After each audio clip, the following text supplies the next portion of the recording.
আসসালামু আলাইকুম প্রিয় দর্শক, আপনারা দেখেন আমি আজকে বিকেলে 5 কেজি দুধ আনছিলাম। খুবই পরিচিত লোক, আমি নাম বলবো না, নাম বললে আমার অফিস কলিগ বা যেখানে যারা পরিচিত আছেন সবাই চিনবেন। আমি ওনার পরিচয়টা প্রকাশ করতে চাই না।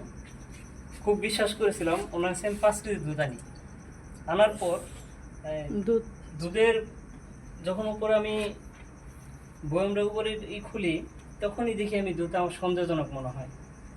তারপরে আমি জাল দিই, জাল দেওয়ার পরে দেখি তো আস্তে আস্তে আস্তে আস্তে এমন জমাট বাঁধে যা আমি পূর্বে কখনো দেখিনি যে এরকম হয়।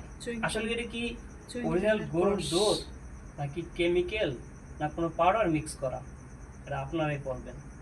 দেখেন অবস্থা, এমন যদি হয় আপনার আদরের সন্তানকে খাওয়াবেন, কি খাওয়াচ্ছেন? আসলে কি ওনাকে দুধ খাওয়াচ্ছেন না কেমিক্যাল? আমার তো মনে হয় এটা কেমিক্যাল।